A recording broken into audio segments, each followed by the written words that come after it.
feeling cold against your skin. Running through the chaos, letting all the sin. Temptation in a bottle, ready for the night. Craving for the thrill, it's time to ignite. Dark desires burning bright. Echoes in the dead of night. No retreat, no looking back on this heart attack. Hey, ladies and gentlemen, how are you? Good to be back on this Monday night for you guys. Tuesday here, although it feels like a weird week because yesterday was a public holiday down here, King's birthday, long weekend, and we decided to have a bit of a break and just enjoy the long weekend because it is the last. I think it's the last public holiday we get until September now. So that sort of rush of holidays that you sort of get at the beginning of the year in Australia, especially Victoria, they're sort of over. The King's birthday is like the last one. And we were just like, well, we're not going to really get another opportunity to have many days off. And I was like, well, we'll just take some time off and enjoy not doing a whole lot. Enjoy just chilling out. I watched a lot of Homestead Rescue because I love that show. I love watching people fix stuff, and I was like, "Oh, how's he going to build that cabin? How are they going to do that in 24 hours?" And I get it. They don't actually do it in 24 hours.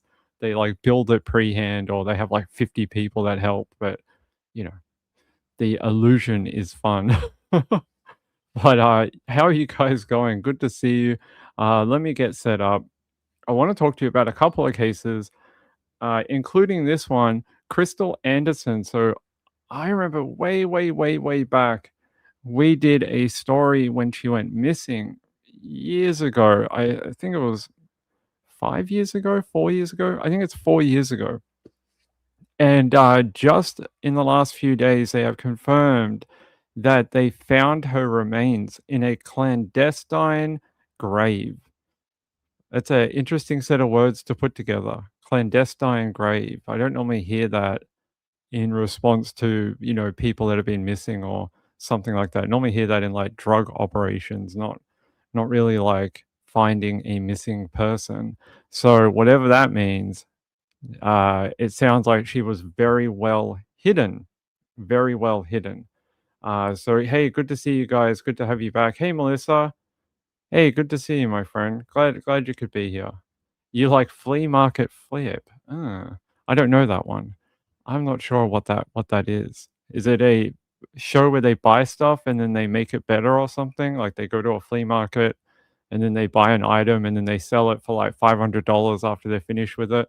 One of those type of shows. They've been around for years. Yeah. Hey, by the way, we did some shows last week on Trisha Graff, the missing woman out of South Australia. That case gets so many people involved from that town, the family. But one of the family members, Janelle, she wrote some comments. I just wanted to say, Janelle, if you're listening, I read your comments and I will somehow reach out to you and I will try and get in touch with you. I'll try to talk to you about what's going on. But last week they went out and searched for Trisha Graff again and they found nothing. They did not find what they were hoping to find, which I think was the missing woman herself, and they didn't find it. So a bit annoying. I think we all wanted to have her home. All right, let me get set up. Hey guys, good to see you. Hey, good to see you guys. Good to be back. What else do we do? Hey, if you're a Knicks fan, today was not your day. Today was not your day for history. And as a fan of sports ball, I can tell you the heartbreak of your team not winning the big one. And so if there's any New York fans out there, I feel the pain right now. But if you're a San Antonio fan, hey, you breathed a little bit of life into the NBA Finals because it was almost over. They win this game tonight. I think they play game 4, and it's just a formality basically. Like there's no way they can win. They just play it as a formality, really. Um, yeah, it was almost over, almost, but somehow Spurs came back at the last minute and played a very tough game. Like, there was a moment there with, like, 10 seconds left on the clock where it looked like about a 4-point game. Uh, New York had a chance if they sort of scored a couple of threes, maybe they win, and then it just turned to crap. It didn't work, and the Spurs got some, I think they got a couple of, free throws, and it was done. It was over. Good game. GG for everyone, and it was done. So we go to game 5, 4, 3, whatever it is. We go to another game and we'll see what happens. It looks like this one might just end up being 5 games. It may be just 5 games. And New York still has the upper hand. It's still 2-1. We'll see. So sorry, New York people. Tonight was not your night for history. And we'll have to wait and see. I still suspect that the Knicks will end up winning it. But when you get like 2 up like that, unless the Spurs win the next one, and if they do, that changes the dynamic. But if, they're always on that edge cliff now because they let the Knicks get that upper hand, they're always like 1 game away from being annihilated. So yeah, I feel bad for any Knicks fans out there. I know tonight there were so many people. Did you guys see the crowds out there in New York? There was like so many people trying to get into the stadium, and the security was mental, and there was people everywhere. Uh, Donald Trump was there as well. Donald Trump, I didn't even realize he liked basketball. I guess he likes public appearances, maybe. I didn't even think he liked basketball, but apparently he likes being where there's a lot of voters, maybe a lot of voters. Um, you had like 15 minutes left in a Netflix documentary. I'm sorry I killed it for you. By the way, speaking of documentaries, before we get sort of underway, did you know that there is a Sky King documentary that came out recently? And it's about that thing that happened in Seattle a number of years ago. Guy stole a plane, flew it around the air for a bunch of time, did some loop-de-loops, and then eventually I think he crashed it into the sound. So they made this documentary? Yeah, it's like a drama documentary, I guess. Um, so if you haven't watched it, I think it's on, what is it on? What channel? What channel is this on? Hulu. It's on Hulu. So if you can watch Sky King documentary, it's really interesting. There's a very famous case from back in August 10th, 2018. 28-year-old Richard Russell, an airline baggage handler with no formal flight training, clocked into work at the Seattle Tacoma International Airport. He managed to board and take off in a 76-seat Horizon Air Q400 aircraft and just flew it around for a while. Like, there's videos online of people in their backyard watching this dude fly erratically around, and it is there's like air traffic control messages and audio that you can listen to. Russell intentionally crashed the plane into, I'm probably going to pronounce this wrong, I'm sorry, all my Washington friends, Ketron Island in Pierce County, tragically taking his own life, but ensuring no one else was harmed. Yeah, if you listen to the sort of air traffic messages that he talks about, they're just so out of the world. He just starts talking about the most random topics, and they're all like, "Hey, buddy, do you want to like bring that plane in and land it safely? We can talk about this if you bring it in." And he's all like, "I don't think that's going to happen. I think we're going to go over here." It's pretty funny. It's funny but stupid at the same time. Warner Steele said stupidity at its finest. Hey, people want to choose their own way out. He didn't hurt no one. That's the positive here, I guess, that he didn't hurt other people. He went down in history. They made a documentary on him. Maybe that's what he wanted. Who knows?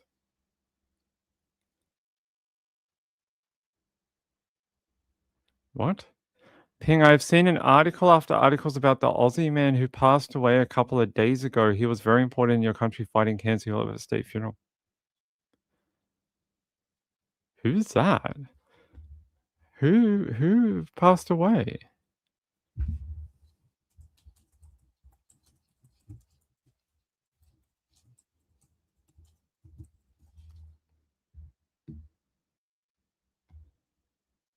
No, that's not it. Is this who it is? No, 8th of June. Okay, this guy? I didn't see this in the media. He was a pathologist, a melanoma pathologist. So the reason why he would be really well respected in Australia is because Australia has some of the worst rates of skin cancer in the world because of how hot it is here. And we have just, it's a very sunny country, especially in the warm months. People are often outdoors and working in the sun. It's sort of like a national thing. The fact that he devoted his life to helping people with melanoma and skin cancer is probably why he's so well respected. So he was a 2024 Australian of the Year. That's sort of like a knight. Like, so in England, when they give people like that knight thing on the king's birthday, being an Australian of the Year is sort of our version of it. So every year in Australia Day, they announce these Australians of the Year, and he was a recipient of that award. He died Sunday, age 59, 3 years after being diagnosed with brain cancer. They're saying his groundbreaking skin cancer research helped save thousands of lives, and he applied the same uh, immu- immunotherapy principles to his own disease, initiating new research into treatment for brain cancer. Our Prime Minister, Anthony Albanese, remembered him as a personal friend who he had first met as a neighbour in Sydney's inner west. They're saying Australia has lost one of the brightest lights and our biggest hearts. The world is a better place because of Richard's contributions. Yeah, there you go. I'll put a photo up of him. I did not know he passed away. There's a photo of him. Makes sense. The fact that he had done so much work, uh, the fact he had done so much work for the community, he tried to save people's lives for a disease that actually affects so many people in Australia. Um, is, it's very heroic and it's very noble that he spent his time doing that. And it's such a shame that he succumbed to a cancer which had nothing to do with the cancer that he worked on. And, the irony there is just, it's a horrible form of irony, really. Let's see. Miranda said they found a 21 here. What? Yeah, oh, yes. Yes, I know what you're talking about. Yes, I will talk about that later. Yanni died of another cancer. Isn't it? It's very sad. Um, Sean said Australian of the Year has lost its luster. Well, I don't think so. I don't think it's defined by one person. Uh, and who's to know? Like the whole thing with Grace Tame, who's to know what happens in a year from now with her? Who knows what happens in 10 years from now from her? While I don't appreciate what she said, or a lot of people don't, um, she may be different in the future. She's had a rough life, that girl, and um, I'm not gonna smash her or be mean to her or whatever. That girl's had a horrible life, and I'm just not gonna do that. I'm not gonna kick her while she's down. I'm not that type of person. But so I'll just say that just I think she realizes what she's done, and she's now paying the price for it, obviously. And we'll see what happens with her in the future. I heard she got a podcast with the ABC, that the ABC picked her up and hired her recently, and she is now running a podcast, but nothing about the work that she did. So if you guys don't know who I'm talking about, Grace Tame, I hope I'm pronouncing her name right. She was a SA survivor. So I'm pretty sure I hope I'm telling the story right. a teacher at the school that she was at had groomed her for like a number of years and sexually offended against her. And she spent years speaking out about it, um, because the laws in Tasmania meant that the perpetrator was protected, and it meant that she couldn't talk either. And she wanted to tell her story and all this, but she was forbidden by the court. And it was this whole thing. It went on for ages. Anyway, she eventually won that battle, and then she went on to do a bunch of different other things. And I think she sort of branched into some other areas where, yeah, maybe she stepped in the wrong direction or something. I don't know enough about what she's up to. I just know her story from, Australian media.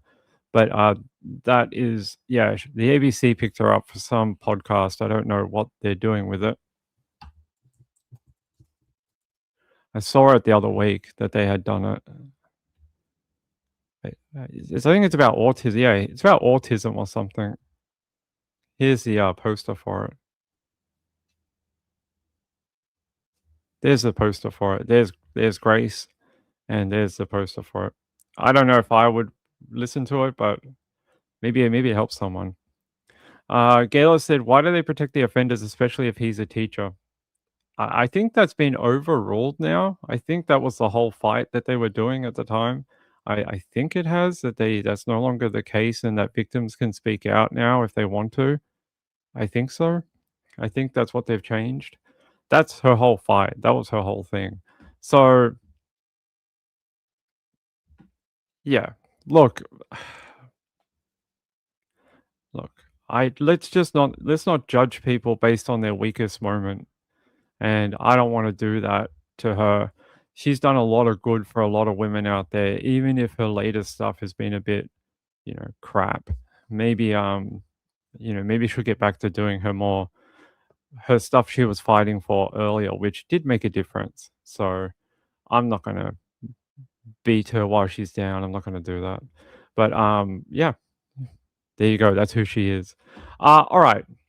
Let's get to our new story, because I want to talk about Krystal Anderson, because I want to know what a clandestine burial is, because I've not heard that description before. So, missing mum's remains found 4 years after son, 9, allegedly saw her forced into a car.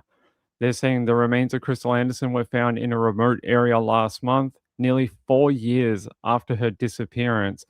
This was the alleged car that they're saying that she was bundled into, and then it was torched to hide evidence, so they set the car on fire. They did find the car, but they couldn't find her. Now, her boyfriend's name is Tony Berry. He's been charged with her murder and kidnapping, because obviously they took her from her home, put her in a car, took her, and obviously buried her somewhere.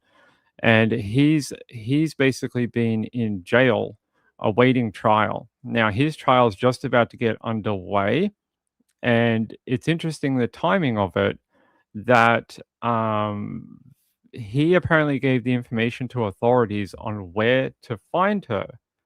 So maybe a plea deal incoming. Maybe that's what's going to happen, because why would you give up that information right before a trial? So I suspect that's probably what's going to happen. Um, they're saying here, online court records reviewed by People magazine. Why they're doing true crime, I don't know. Show Berry was charged in October of 2022 with kidnapping, and then in December, a couple of months later, with murder. Last month, remains were found in a clandestine grave in a remote area in Barnwell County, South Carolina, and the Aiken County Coroner's Office confirms that, saying that that is true. And they say on Wednesday, June 3rd, the coroner's office confirmed the DNA belonged to Anderson and ruled her death a homicide, now that they had finally found her. They're saying here investigators allege that her boyfriend Berry killed Anderson on August 2022 in Wagner, South Carolina. The same night, witnesses saw the two in a verbal altercation, and this is also cited in the arrest warrant for him. So there's a photo of Tony Berry. I can get that up on your screen for you if you want. There's a photo of Mr. Berry there. So to finally find her, and then the information had to come from him, is very interesting. Investigators say Anderson's remains were located using information allegedly provided by Berry. And they're saying that no real other information has been given out, but Tony has pleaded not guilty to the charges. Hmm.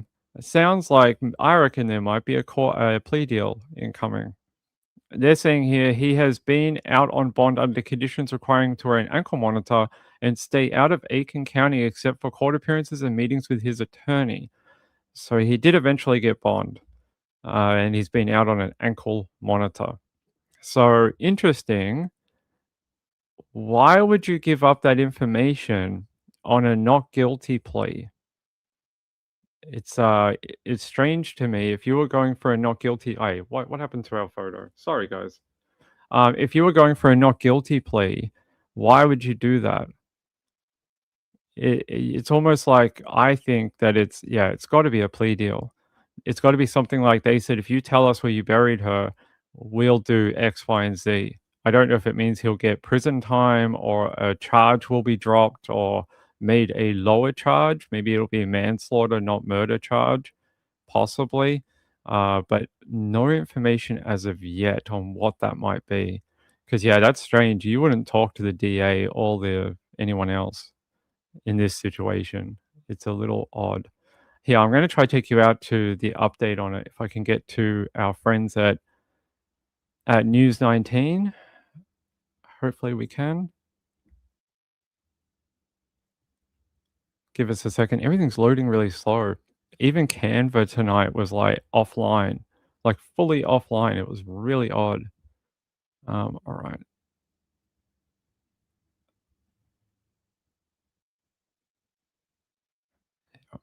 A heartbreaking discovery in the disappearance of 30-year-old Krystal Anderson of Wagner, South Carolina, as her body was found in a shallow grave in Barnwell County. And now her former boyfriend is charged with murder. News 19 Shannon Taylor has the details. They are angry. They're angry, they're saddened, and they're grateful to place Krystal in a final resting place. But they are truly angry that it took him this long. A sad discovery is bringing long awaited answers to Anderson's family nearly 4 years after she vanished. The 30-year-old mother of four was last seen in August of 2022.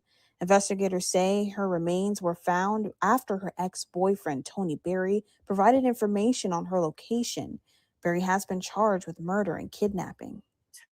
Tony would wait 4 years in order to tell where the remains of Krystal was, when Tony Berry could have told them from the time of the investigation, but he refused to and waited until almost time for the trial that Tony Berry decided to say, I'll take you where her remains are. They are wanting justice.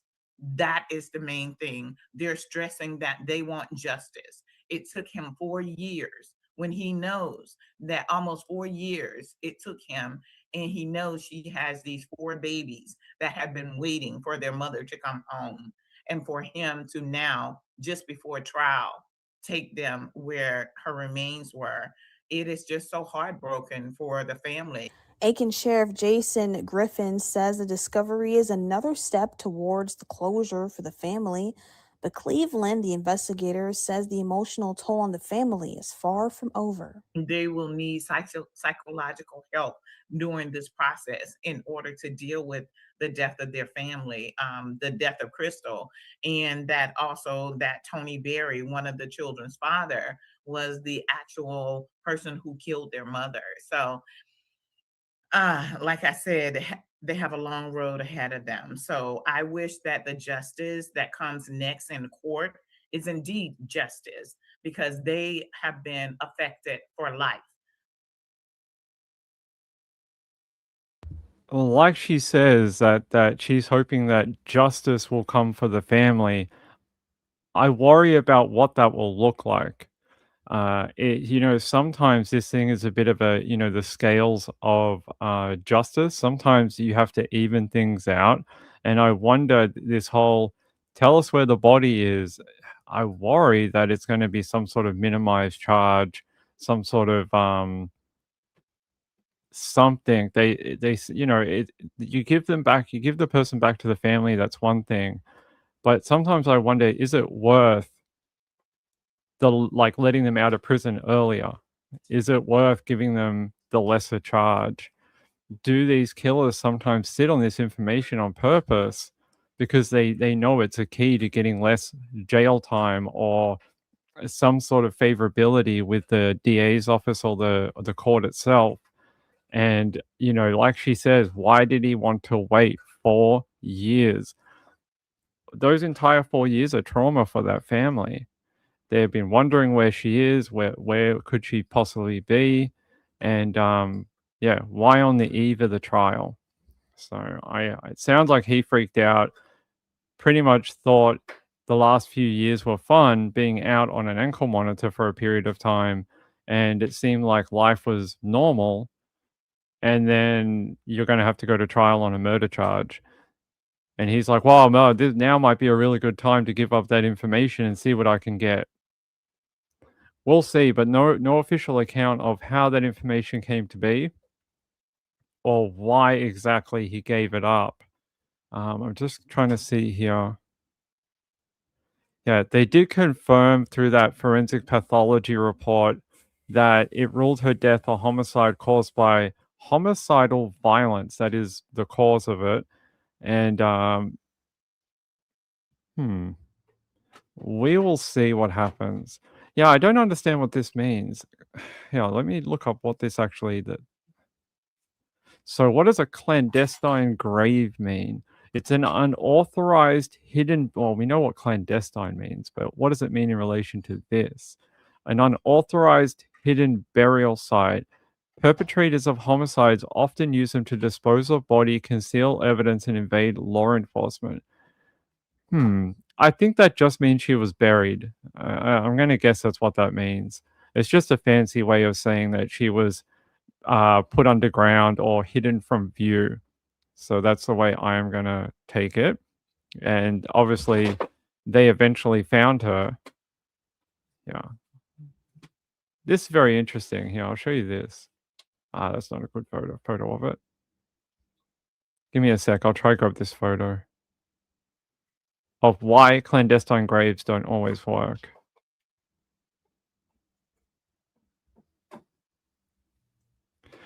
So this is just a general for some, I'm not sure what case this is for, but as you can see, like eventually when you bury a body, eventually the ground depresses because the human remains degrade over time. Obviously, they decompose and the ground sinks. You get like a depression within the ground. So eventually, if the cops sort of know where they're looking and can find it, it's not crazy hard to track it down. And then there's all sorts of like soil sample testing they can do to find out if there's an abundance of certain chemicals that the body gives off through that decomposition process. And that is another way they can check. But yeah, this must have been for kukio grass and radish. I don't know what case this is for. What case is this one for? Oh, it's just a typical grave encountered in Latin America and the Northern Hemisphere, a clandestine grave. There you go. That's what that is, apparently. It's a type of just showing you how it changes over time. Interesting. There you go. Hey guys, good to see you. Yeah, sounds good to you. Secret hidden. Yeah, I think that's a good, easy way of saying it. Good to see you. Hey Diane. Hey Marilyn Landis. How are you? Hey Kim. Kim's been a member for half a year. Thank you, my friend. I appreciate it. Hey, some guys did some Kim. Sean gifted a couple of memberships. Thank you, buddy. I appreciate it. And Lisa did as well. Thank you guys. Very kind, very kind. So where do we go from here? Well, Mr. Berry will go on trial for these charges unless something changes in the very near future. Am I expecting that? No. I'm expecting that we will eventually get to court, But to what end are we going to be there? I don't quite know. Yeah, let me. Why does it keep sending me to this? There we go. Just trying to see if there's an update about like when his next court appearance is.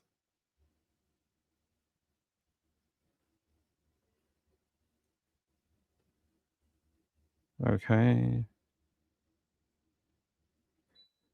Okay. So Tony Berry has pleaded not guilty to the charges of kidnapping and murder. He's being held right now without bond at the Aiken County Detention Center because the discovery of remains occurred right before his scheduled court date. His criminal trial has temporarily been delayed and rescheduled to a later date. So we're going to have to wait for when that might occur. I'll just check one other place and see if they've got the next date.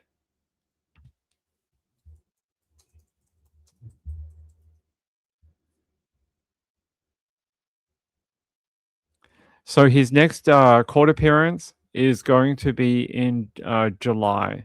So in about a month from now, it's giving time for the medical examiner and the DA and the defense to look over this new information. We'll see what happens. He was originally expected to stand trial in late May and June of this year, but he did not after this discovery. So look, at least they've got her back. I'm happy about that. I'm sure for the family's sake, that is a big deal. But I'm sure at the same time, they would like to see the person who hurt their relative held accountable. There you go. There's that photo from the other article. There's the car. So the son of Tony ended up torching this car on instruction from his father to help cover up the crime. And he's also in trouble. The son's been charged with assisting or being an accessory to that murder. And he's also in a bit of strife with law enforcement. But this young lady, at least she's been located. At least that is something. We just don't know why he came forward at this point. I like I said earlier, I just got to think it's for a deal. Like you don't do that. If you're pleading guilty, that's one thing, because maybe you're like, I have remorse. I want to show the court I have remorse. I want to offer something, a olive branch to the family, to the court, to the DA, to show that I'm serious in my remorse for what I have done. I want to show insight into how my crime has affected everyone. And by doing that, I want to give up the body and then plead guilty. That would be one thing. But to keep the not guilty plea and then give them information about the body, bit strange, bit odd. I will tell you if there ends up being a change to his charges, which we'll see. So there is your update regarding that. I don't think I have anything else on him. Let me check one other place for you.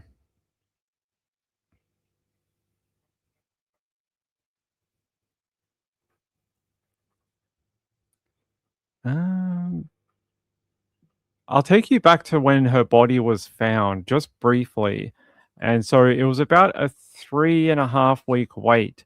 They found some human remains. They knew it was her, but they couldn't positively identify them until she'd gone through the forensic exams and stuff like that. She finally did go through those exams. That's why we're getting that positive identification release today. I'll take you to our friends at WRDW News 12. Everyone, we have some tragic breaking news here this morning from the Aiken County Solicitor's Office. We are now being told within the last few minutes with confirmation that the Aiken County Solicitor's Office believes that the human remains that were found off of Highway 37 in Blackville yesterday are those of Krystal Anderson, who was missing since 2022. And if this is the first you're hearing of this, this is big news that the Solicitor's Office tells us that they believe that the remains are to be Krystal Anderson, again, missing since August 2022. And I can give you a timeline of this. Krystal was last heard from, seen in August 20th, 2022.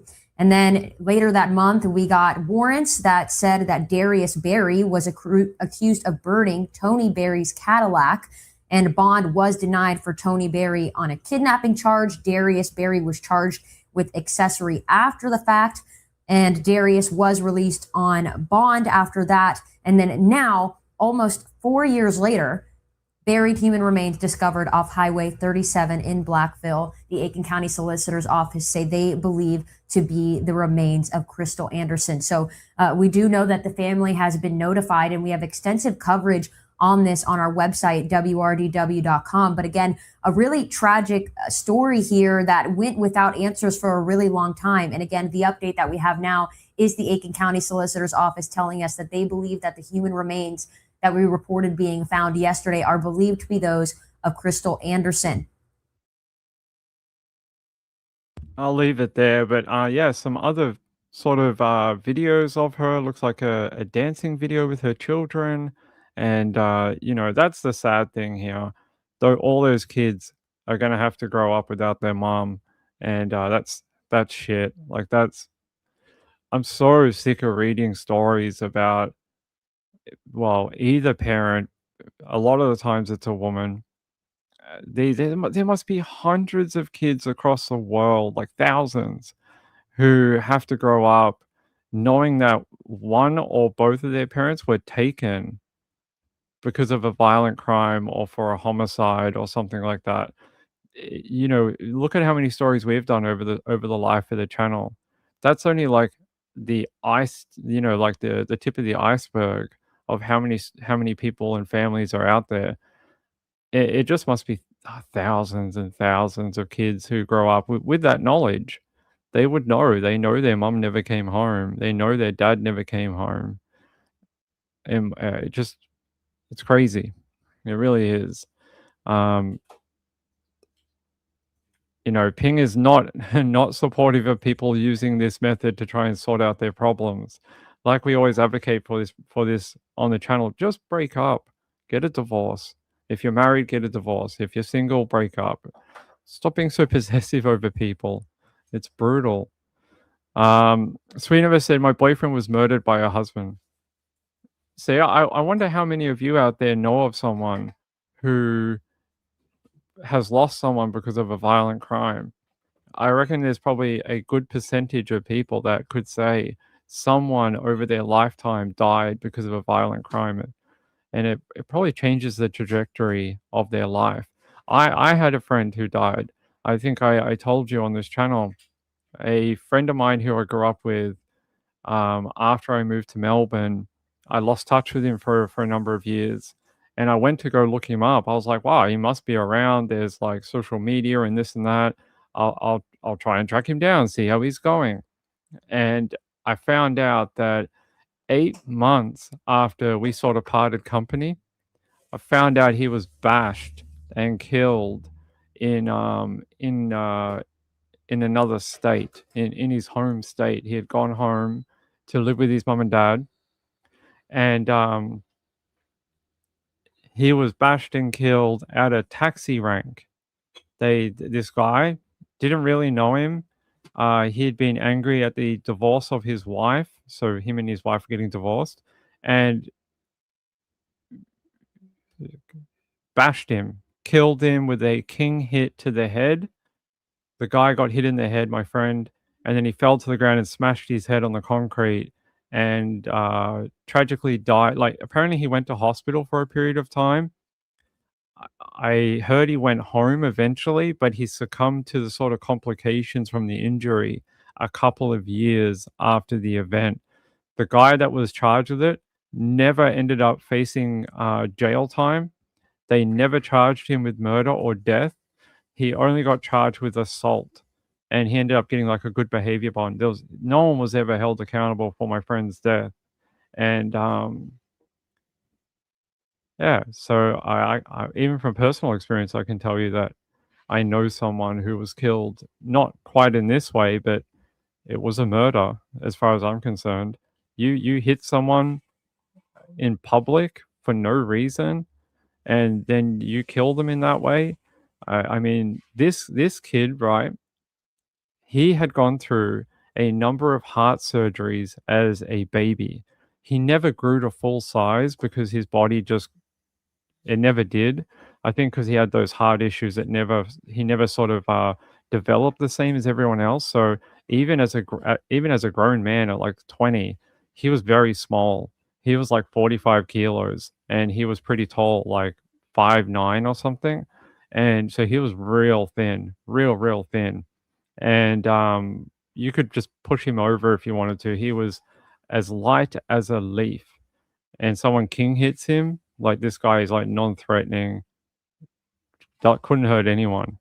And this guy that's like 6'2", 240 pounds, beat him up for like no reason. Yeah, what happened, Danny? Sorry, I was telling that story. Danny said 2 YouTubers just arrested at Nancy Guthrie's. Is that a joke? Is that for real? Why were they arrested? Hold on.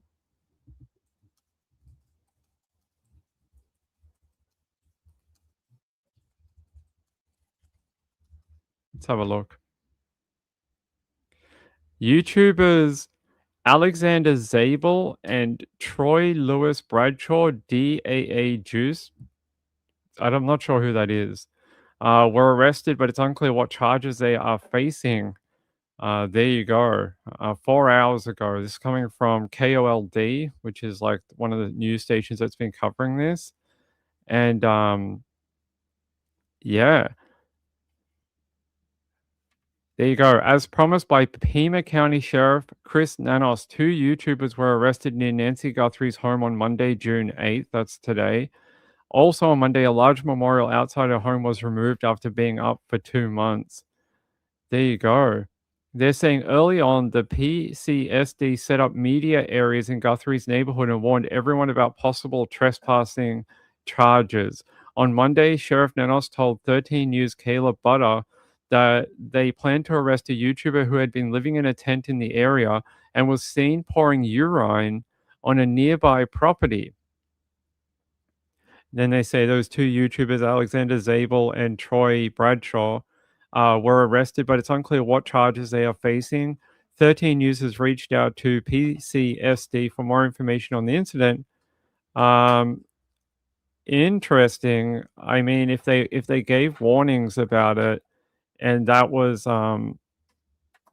they gave full knowledge that, hey, if you go here, we're going to arrest you. What can you do about that? They're saying here local crime blogger Damien Todd Ndele, I hope I'm pronouncing Damien's name right, who runs 857 Tucson, was also apparently sighted near Guthrie's home on Monday during a stream Monday night. It is said he is facing a misdemeanor charge. I don't know how I feel about this because in some ways it's a public area, right? And you have every right to be in a public area. And in some ways, I sort of get it because they're trying to let the neighbors, live their lives, and having all these people around 24 hours a day must be effing annoying for the neighbors. And it's been going on since February. So, I mean, I don't know, guys. You sort of got to play the game with these people, especially like sheriffs and police and stuff like that. You got to play the game. You start backing up and putting up a fight, and they'll just arrest you and stuff. They don't care. Kelly said they were being obnoxious and antagonizing the neighbor. They don't like her. It's been months. Well, then if you've been warned already, what can you do? Joe said, 857 Tucson? I don't know that one. I'll have to look into it. So there you go. Thanks, Danny. Thanks for letting me know. I feel like this was always going to happen. The neighbors in that had already had enough, like months ago. They were already asking for cars to be moved out. They put that ordinance in, where you couldn't drive up to the property anymore. And then they put these restricted areas, and I feel like this was eventually going to happen to someone. Doesn't make it right. Look, I don't know about charges as such, but maybe just getting them out of the area would be something, right? They're saying here, according to the Pima County inmate database, the 54-year-old Zabel was being held on a total bond of $453 for 2 justice court matters. The 34-year-old Bradshaw was being held on a $255 bond for a single justice court matter. There you go. That is what they're being. That's what they're being held on.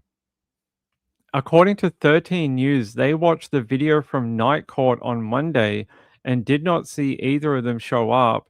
It's possible both men were arrested too late on Monday to make it to court and will appear on Tuesday morning.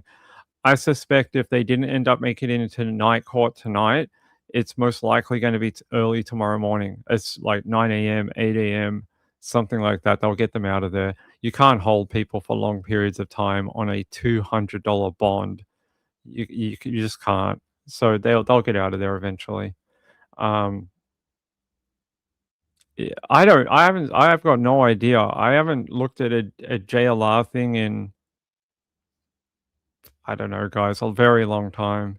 Got no idea where he is, what he's doing. No idea. He has a warrant for what? What did he get a warrant for? Anyway, same thing for something for Nancy. I feel like I told you, I feel like this was always going to happen. They were always going to start getting heavy-handed because they warned people. They warned YouTubers and media and whatever. Like 2.5 months ago, they warned everyone saying that there was stuff going on that wasn't really, kosher. People weren't respecting land boundaries and other people's homes and things like that. If you go there to report and make your video or whatever and do your live stream and then, finish up, fair enough. Like I don't see that as a problem. But if you start like antagonizing neighbors and things, that's you're probably asking for trouble. The neighbors are so fed up. They've been calling out for months for help. So JLR has a warrant for DV in Florida against his girlfriend. Oh yeah, I saw something about that a couple of months ago. The girl came forward. Yeah, I do remember this. Gayla said, I thought he was supposed to be in court for bashing his girlfriend. That's don't be bashing women. That's something we very much stand against on this channel. We do so much DV work on this channel, so much DV awareness and stuff. That's not okay. Kim said, I think they were in WA when it happened. Okay. Wow. Yeah, don't be hitting women, guys. Don't be doing that. That's not, that doesn't matter what the situation is. Kelly said they stay out there streaming all night, playing music, going to the bathroom in yards, talking loud, using lights all night. I get why the neighbors are upset. I get it. His ex-girlfriend has cancer. Just what is going on in the world, guys? What is going on? Okay. Sean's telling me that the rules for Nancy Guthrie's area were vehicles are banned from parking on her street and several nearby areas. Yeah, that one came in about a month after this went down. Media personnel can access the area but had to park and walk in. Yeah, that happened a while ago. They had that new ordinance put up, temporary ordinance. Violators will be fined about $250. That sounds like what these guys got fined with. Like one of them's on a $253 bond and the other one's got a double charge and he's on a $453 bond or something. They'll be out tomorrow. I'm sure they'll be out. Look, it's a very fine line between like amendment rights and breaking the law sometimes, especially with these ones where it's like on a private property. A street is public, but like sometimes the yards are not, and there's boundary lines, and you start wandering onto people's property, and that it sounds like trouble to me. I wouldn't go onto someone's property. I think it's a bad idea. Kelly said, I think the charges were disturbing the peace and disorderly conduct.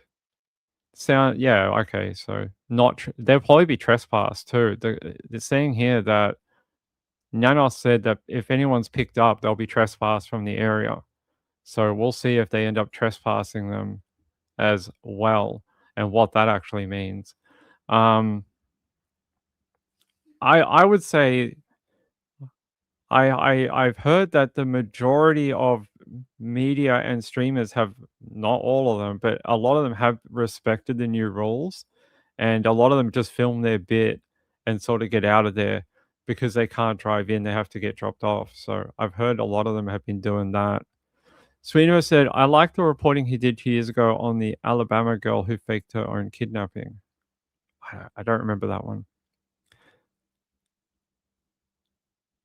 Ah, the neighbor's name is Susan. Okay, you guys know more about it than I know. You guys know all about it. Ah, the Carmelo verdict? Yes, I did actually hear about that. I did hear about this, and I think I heard something about like a witness was basically shown a video, and it changed their testimony. That they said that Anthony was Carmelo Anthony was surrounded and was sort of like in a threat situation, and the DA played some video to that witness, and they basically changed their verdict. Like they backed down from their original words, basically. They're saying here Carmelo Anthony's claim that he stabbed a Texas teen in self-defense may be falling apart after a witness called by his own lawyers changed their tune. They're saying Collin County prosecutors rested their case against a 19-year-old on Saturday after calling up 21 witnesses to testify about the 17-year-old Austin Metcalf's fatal stabbing on April 2025. And they're saying, according to multiple reports covering the untelevised trial, Anthony was the aggressor throughout the deadly altercation, entering a school sports team's tent where Metcalf was, cursing and taunting those who asked him to leave, and killing Metcalf with a knife after Metcalf pushed him. And they're saying here, testimony from the first witness and cross-examination, the defense said, what did you see when you first noticed something was wrong? And the witness said, I saw the arms go out. I see arms and make contact with Carmelo. And they said, can you see much contact is being made with Carmelo? I think they were showing them a video. And they said, no, sir. So, there you go. Anthony's defense began calling up witnesses on Monday, including one who admitted to inconsistencies in his testimony upon questioning from a prosecutor. CBS News reported the witness reportedly testified that he initially told police Anthony was surrounded by a mob when the stabbing happened and later realized it was after the stabbing based on surveillance video. And the prosecutor said to that witness, you know you're wrong. And the witness said, yes, sir. I don't know if that's a deliberate, way of trying to alter the story. Sometimes witnesses don't get their timeline correct, and that's why oftentimes witnesses to crimes are not considered like the gold standard for anything because people can't fully remember and they don't report properly. They'll say it happened before, it happened after. There was someone with a yellow shirt, but it's really a red shirt. There's someone that was wearing sunglasses, but they had sunglasses on their head. It all sorts of different things. They're saying here, defense attorneys have argued Anthony was visiting a friend in the tent and acted in self-defense by pulling his knife out of the backpack and killing Metcalf. Anthony told people in the tent, I'm not leaving, F you all. And they're saying here, Anthony called the crowd a bunch of P-word who were not going to do nothing about it and began reaching for his backpack in a threatening manner. Carmelo put his hand in the bag and said 5 times, touch me and see what happens. The witness reportedly told jurors. Austin said he was not going to touch the guy. He was calm. No one in the tent knew who Anthony was.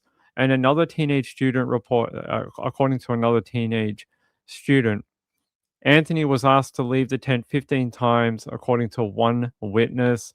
And it says here, the case has inflamed racial tensions due to Anthony being black and Metcalf being white. One prospective juror previously brought up race and told the court, I don't know if I feel right putting a brother in jail. And that juror ended up being dismissed. There ended up being no black people on the jury, I'm pretty sure, from my researching of the case, that it ended up being other people. Attorneys asked prospective jurors questions about Anthony's age and skin color, and they said about how Anthony's age and skin color could make them biased in finding a verdict. Several jurors in the trial are minorities, though, but none are black. There you go. So that's sort of the update going on right now with the Anthony, Camelo Anthony's trial for the death of Austin Metcalf. It sounds pretty bad. The whole thing sounds pretty bad. It's a sad situation. You know, this young man on the right should be alive today. The guy on the left probably should be not in a courtroom. It doesn't need to end this way. People just got to understand. Just take a step back. Stop. Stop. Just these things can change your life and things like that. Just calm down. Not everything has to end in some sort of beating of someone or hurting someone.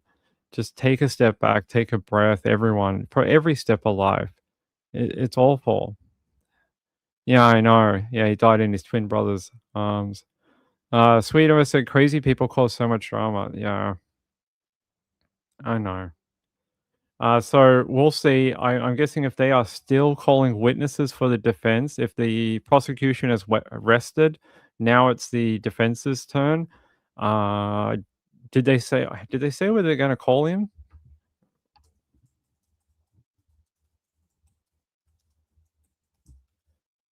Are they going to call Camelo Anthony? Camelo Anthony will not testify in his murder trial. His defense team officially rested their case in Collin County, Texas, without putting the 19-year-old on the witness stand, and closing arguments are scheduled to proceed. Okay. Interesting. I mean, the tale as old as time with trials is you never call your client, because it opens you up to a cross-examination from the prosecuting side, and you never really want that, especially in a case which is very slanted in this particular way. You never know what your client will say on the stand, especially if even if you've coached them, even if you've run them through every question that you think that the DA will ask them. You never know what they're going to say. You really don't. And they could break, they could say things, they could make it worse. So oftentimes the advice is not to put them on the stand. The only reason you do it is if it's a Hail Mary. Like you have nothing else and you think you've tanked the case and you're not going to win. It is sometimes used as sort of like a Hail Mary. But in this one, it's probably a good idea not to do it. Hey, good to see you. Hey, Taz, how are you, my friend? Was she sex trafficking victim in the first case? I don't think so. I don't think so, right? Hold on, I can check for you. I don't believe I saw that. Maybe you know something I don't. Hold on, let me have a look.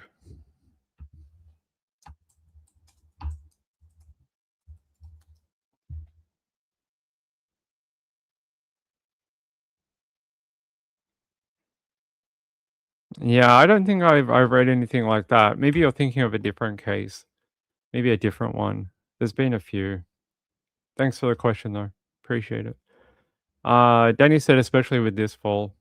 So how long, if they're going to do closing arguments from tomorrow, I wonder how long they're going to, hang on, let me see if sometimes the judge will set a timeline, like saying each side can have 3 hours or something, or each side can have a day to do their closing address. So I want to know.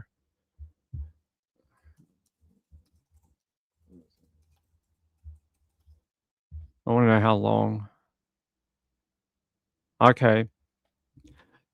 Each side's final remarks are only expected to take about an hour. This case will immediately go to the jury for deliberation. There you go. That is quick. That is pretty quick. An hour for each side. I know when I did Aaron's trial, I can't remember, but it was like 3.5 days for the defense and a day and a half for the prosecution. It was long. I think, yeah, 3.5 days for the defense, and it was like a day and a half for the prosecution. And it was, yeah, not an hour. Not an hour. It was long as hell. Yeah, there you go. So they should go into deliberations pretty quickly. What do you guys think? Do you think it's gonna be do you guys think it's gonna be a quick verdict, or do you think it's gonna be a multiple day, like, we're not gonna find out till, like, Friday or Monday or something like that? Or do you think it's gonna be like a 3-hour turnaround? Let me know. Danny says, "I expect a quick verdict."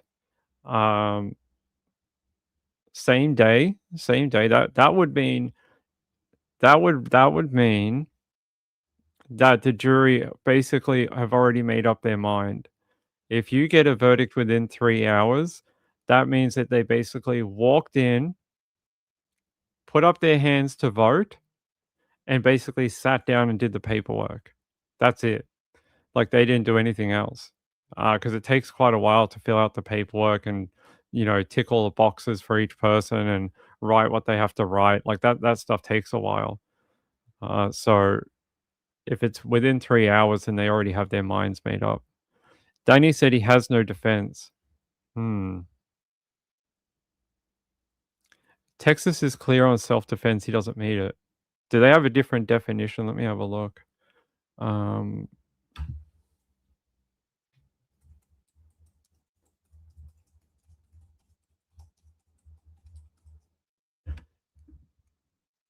Basically, in a lot of places, if you have any opportunity, maybe that's why they're trying to use that evidence of him being surrounded, because with a self-defense case, any opportunity you have to walk away, if you have that opportunity, you basically can't claim self-defense.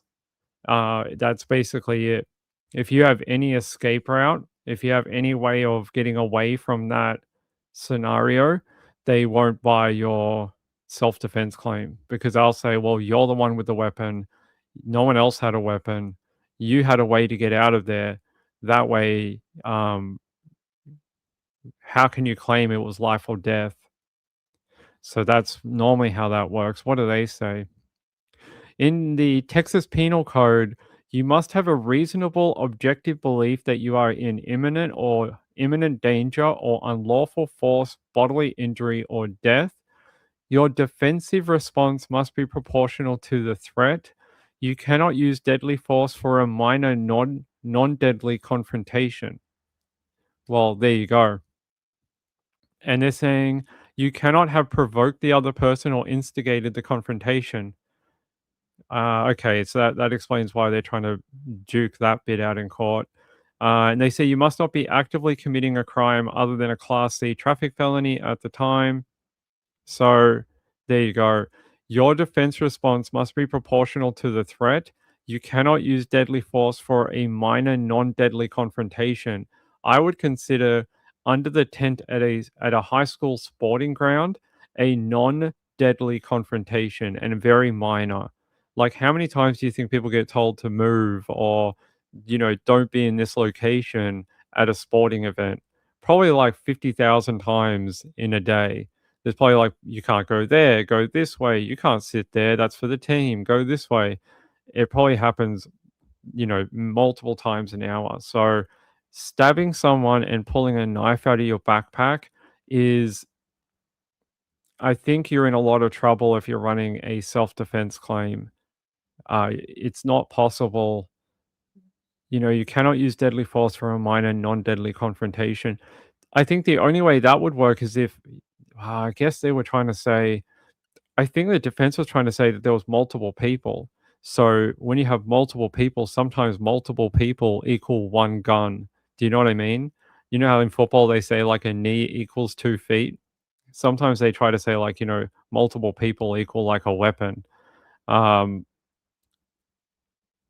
Yeah, I think it's not very clear cut for a self-defense. You not in an open area at a sporting event in a giant oval where you could have easily backed away.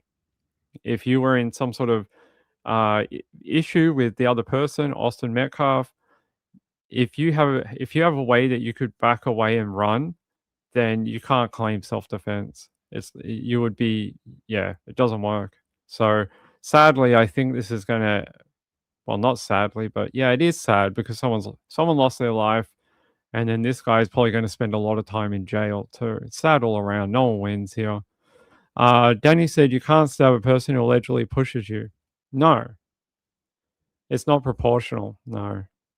Taz said, sadly, I think a quick verdict. I didn't hear much in defense. Doesn't sound like they called many people. If they rested today, it sounds like that was gone pretty quick. Let me have a look.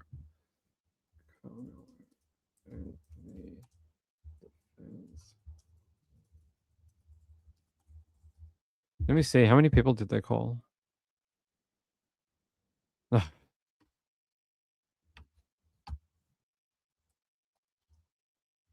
It's trying to ask me about basketball. It's like, yeah, we can tell you how many defensive players we need in basketball. The defense called only 6 people. Interesting. It's more than a lot of people call though. Who were they? The defense team presented testimony over a 2-day span to build their argument of self-defense. They called 3 student athletes, 1 high school coach, 1 police officer, and Carmelo Anthony did not testify. His defensive team opted to rest without putting him on the stand, and the prosecution called 21 people. So there you go. We'll see. So probably tomorrow. If it is as Danny says, it'll be tomorrow. If Danny thinks and everyone thinks it's going to be a quick turnaround, tomorrow. Taz says, so sad as both young people with lots of potential, and it sounded out of character, but why take a knife to a track event? Yeah, I don't really get that either. In Australia, in Melbourne, we have a big thing with young people carrying knives, and it's really bad. Like, we have like scanners and cops, and they have those stupid bins, and there's just knives everywhere. I don't know if it's some sort of fashion thing or they think they need it for protection. I've got no idea. I never carried a knife. I was too much of a dork in when I was young. Danny said Camelo has been expelled before. Gail said, does he live in a rough area?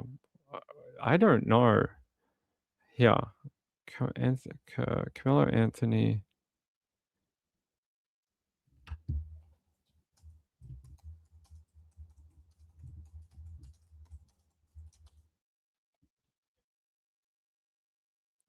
He's originally from Baton Rouge, Louisiana. One of the roughest, like, I mean, it's Baton Rouge is pretty rough. But not in North Texas. He was from Frisco. So he's originally from Baton Rouge in Louisiana, but he's from Frisco in Texas. I don't know a lot about Frisco. I don't know if it's a good place, a bad place. What's the crime like?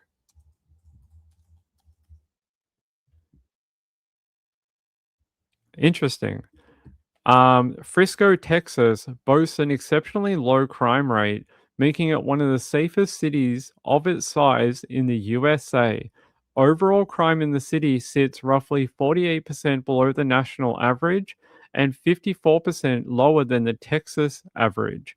So apparently it's a very safe place. Apparently Frisco is crazy safe.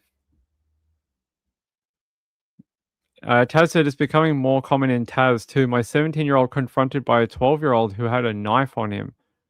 Really? They're now trying to beat up 12-year-olds? they've run out of other people to rob and try and steal things. Danny said he lived in a gated community and his family had an Escalade. Doesn't sound very Baton Rouge. Taz said wasn't too seriously though. 12-year-old didn't pull knife, just wearing one. Lucky. I'm glad your 12-year-old is okay. That sounds concerning. But yeah, it's a big deal down here. People carrying knives. Let's see. So yeah, he comes from Frisco.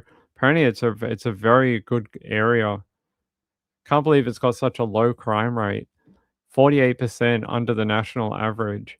And apparently crime is so rare there. It's only like one crime per 100,000 people. That's pretty amazing. So this would be exceptional. I know it wasn't directly in this area, but yeah, it sounds like it's this particular case is quite exceptional for the area. All right.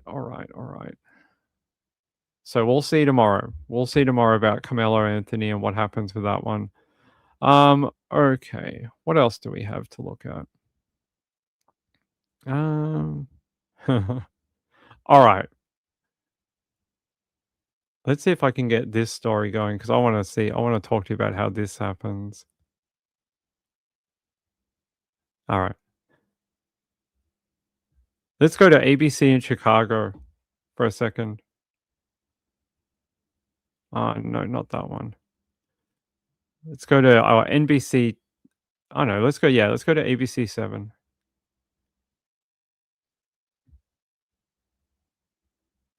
Daytime heist is now under investigation after nearly $500,000 worth of bourbon vanished from a North Philadelphia warehouse. The theft happened on Friday afternoon at a facility on the 2400 block of North American Street. It appears to have been a coordinated cargo theft.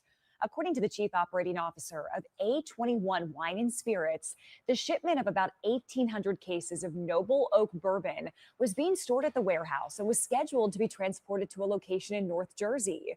But instead of reaching its destination, the bourbon was loaded onto a truck and then taken. Investigators are now working to determine who carried out the theft and where the missing shipment may have ended up. All right. Put your hand up. Who stole all the bourbon? I know it's one of you guys. Who went on a raid of a storage facility over the weekend? I mean, you guys all watch far too much true crime. I know it's one of you guys because that's how you got away with it. All the things you learnt. That is a lot of bourbon, and to be done in broad daylight. How? These people, when they talk about brazen, that's pretty brazen to steal $500,000 worth of bourbon. You know what's really annoying though? If you're a person who makes bourbon, right now, this is actually a really bad thing. Bourbon and whiskey prices have crashed over the past like 2 to 3 years, and they are at a all-time low right now, to the point where major manufacturers like Jim Beam and all those type of companies, they have started shutting down facilities that make bourbon and whiskey because they can't sell it. They can't sell it fast enough. Their production has got too good, too fast, making too much, and people are not buying it. So apparently the youth today, so young people, Generation Z and all that, they don't drink like us, we do. Even we don't drink that much, but even like our generation, the baby boomers, all that, their sort of trends on how they consume alcohol has changed dramatically. And these companies that used to sell like millions of bottles a year are now finding that this generation just doesn't drink. And they're having these huge stockpiles of alcohol. So to lose $500,000 worth of bottles in a time where the industry is already got a lot of problems, that's not great. Not great. So what is going to happen here? I really would love to know. they're saying nearly 11,000 bottles of Noble Oak bourbon were stolen in a sophisticated heist at a Philadelphia area warehouse on Friday, June 5th.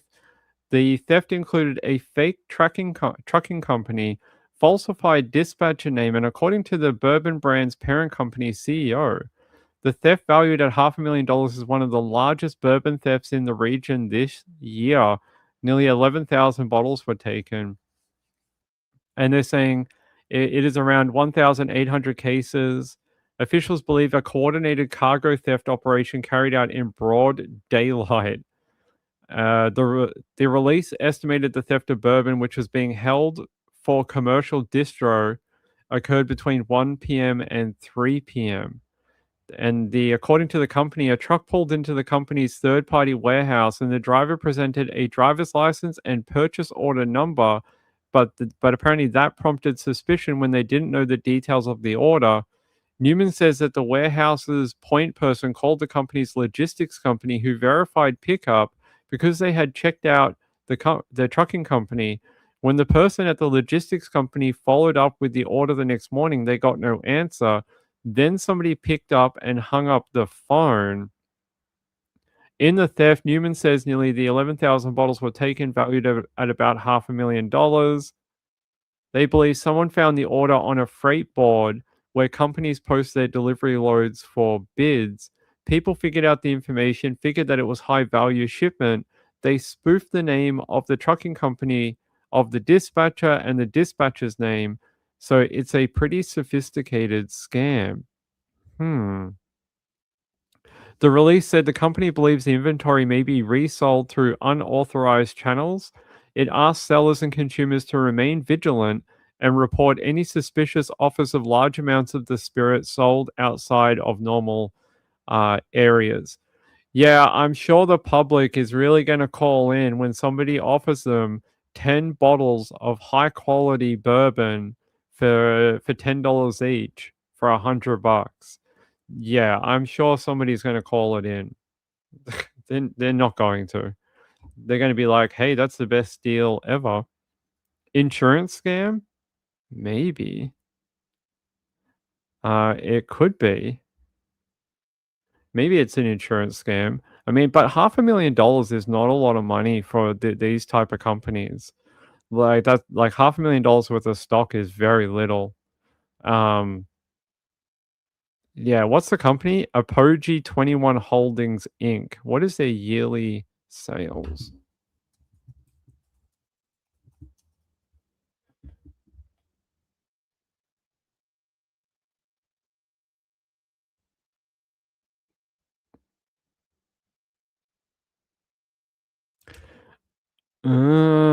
Maybe Kim is right. Check this out. According to this, Apogee 21 Holdings Inc. generates 12-month revenues of approximately $456,000. Their reported quarterly revenue recently reported $118,620. So magically they had an entire year's worth of money taken? Okay.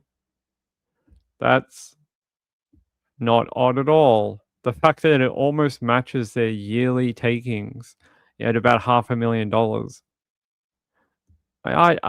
If I was the investigators, I'd be looking into that, because why is it so close to their estimated yearly revenue? That's a bit odd, but we'll see. We'll see if like bottles of, what is it? Oak. What's the brand? What brand of bottles are they? Noble Oak Double Oak Bourbon. If they start popping up in places, we'll see. If they start popping up at boot sales, or I think they'll know. All right, how much does a bottle of that sell for? Noble Oak. How much could you buy a bottle of it for? So in the US, it sells for between $60 and $75. So depending on where you buy it, that's what it sells for. So it's not top of the line, but it's not a cheap one either. That's at like that middle tier for whiskey and bourbon.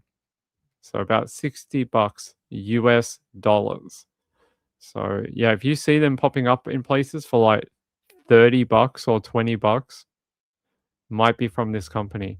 I thought that was funny because I was like, I wanted to show you like how can they do that. It reminds me of the gold heist that happened in Canada like a year or two ago, where someone just walked in, took all this gold from a airport facility, and just took off with it. Do you guys remember that one in Canada? I don't think they tracked everyone down still. I think a lot of the gold is still missing, and they still haven't been able to find everyone. There's still the one in Canada going on. Yeah, no, okay, it happened a couple of years ago. They stole 6,600 gold bars, 400 kilos of gold, and 2.5 million in foreign currency worth over $20 million from an Air Canada cargo facility at Toronto Pearson International Airport. And they used the same thing, fraudulent documents, like fake names of people. And it was such a big deal at the time. But I don't believe they've been able to track everyone down. Is that the oh, they arrested someone recently. Yeah, apparently they arrested someone a couple of months ago. Interesting. Let's see. One of the alleged masterminds behind a notorious gold heist is in custody. Arsalan Chowdhury was arrested after flying from Dubai to Toronto's Pearson Airport, the same airport where in 2023, authorities say thieves made off with 6,600 bars of gold. That much gold today would be worth up to $58 million. We believe the gold has been melted down and reconstituted into local and possibly international markets. Chowdhury is one of the final suspects captured in a wide-ranging investigation known as Project 24 Carat. Authorities say it was an inside job. In April 2023, a plane carrying gold from a Swiss refinery arrived at Pearson Airport. A suspect driving a 5-ton truck arrived later that night, providing a fraudulent document to a warehouse attendant to receive the gold. That document was a duplicate of one used the previous day to pick up a shipment of seafood. A short time later, a forklift arrived with a container of gold and foreign currency and loaded it into the rear of the suspect's truck. A former Air Canada employee is among 2 suspects still at large. Although most of the gold will likely never be recovered, the Why would you fly back to the same airport that you ripped off? Why would you ever come back from Dubai? You're like, I committed the largest gold heist in Canada history, maybe even some parts of the world. And you're like, do you know what I want to do? I want to fly back from Dubai into the same airport that I did the crime at. Why?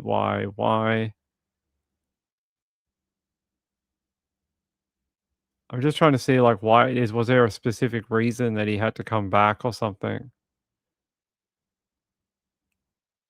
Trying to see. Give me a sec. I'm just trying to find out if that's the case or not.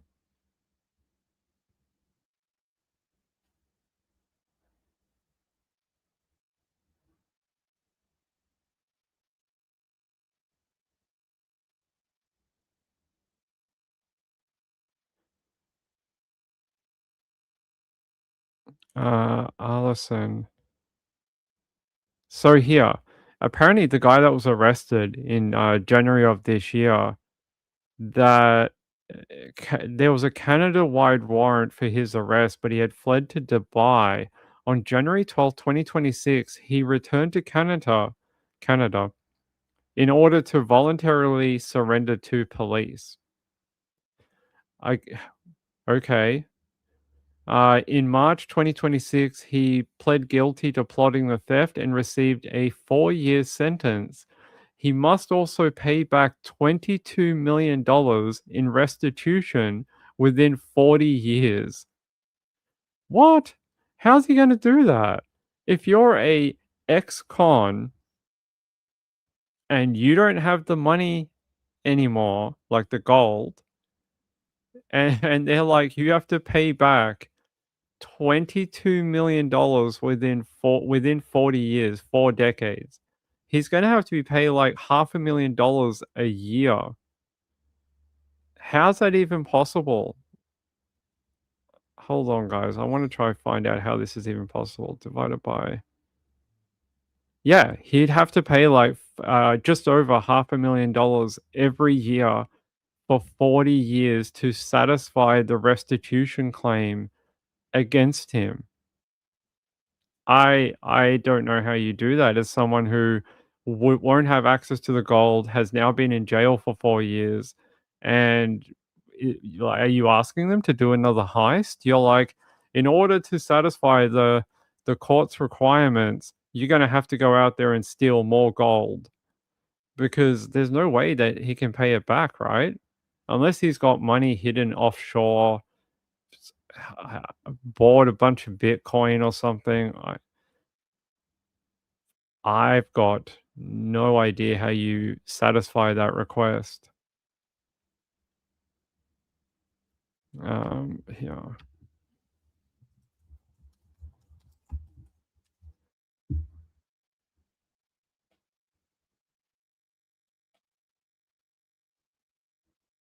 Just trying to find out like how they expect him to do that.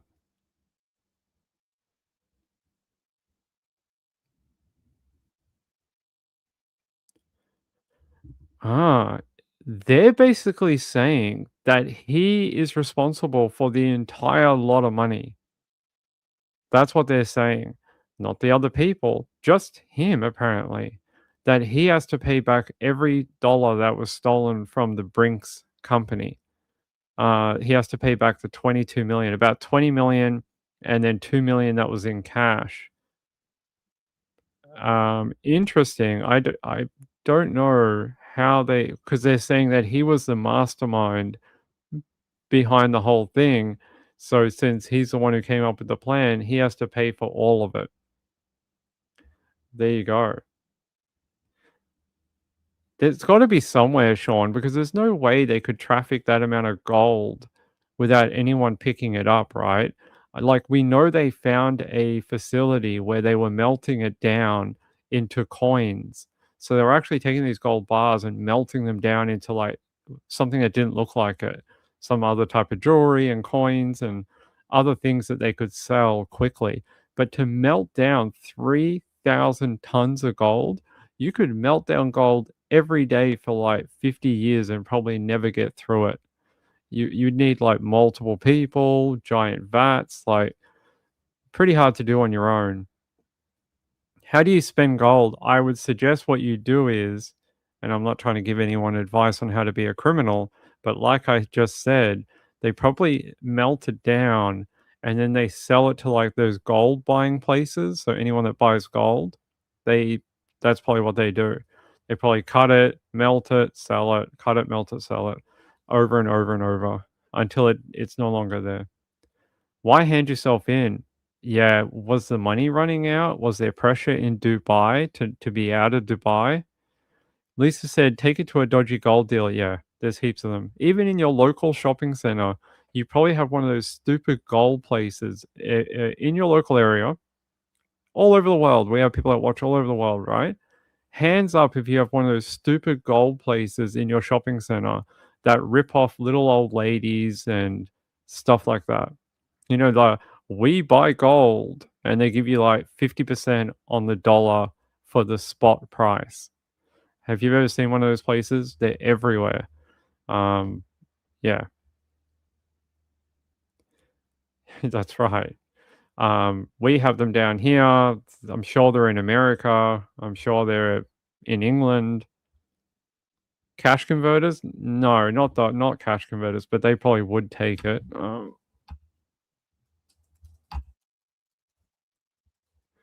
There's like specific places that take cash for gold. Yeah, like this.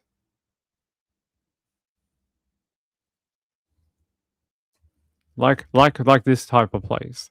They also have like kiosks in like shopping centers and things like that. Yeah, shonky gold traders. Joe said we buy gold at about 10 cents on the dollar. Yeah, right, exactly. They will not give you a fair deal. Do not go to these places. Do not sell your gold to them. You are better off using other methods. These places are like basically a fence. They are a fence. That's what it is. You are hawking or selling your gold to someone who's going to take advantage from you. They're going to give you the worst rate. They're going to take a chunk of your asset. Like, don't do that. Find other ways. No, don't go to them. Don't go to them. Don't give them your gold. Like seriously, they'll give you like 50% on the spot price. And like you can get more than that yourself. You can get more than that yourself. Don't take Lego to go. Yeah, don't do that. Gail said I've seen one of those next to the places where you wire your money to Africa. Why are you wiring in? You mean the little old ladies that buy the gift cards and things like that? Actually, I never thought this scam would come to Australia, and it has. Remember a couple of years ago, we did a show on gift card scams, and I was showing you how in America and especially California, it had become a big deal where people will go into the store and take the codes off the back of the gift cards. Unsuspecting people pick them up, go and buy them, put money on them. And by the time they get home, someone has already used a very simple computer program to scrape the gift card numbers, regularly every 10 minutes until there's money on it. And then they transfer it and spend the money. It has come to Australia. Just recently, there's been a big surge of it happening down here now. Yeah.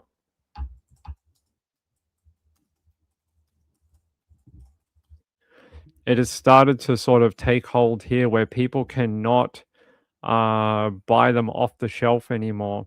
There's people that are like ripping off the numbers and doing stuff like that. It is. I was trying to show you one of the links. Yeah, here. Give me a second. I'll load this up.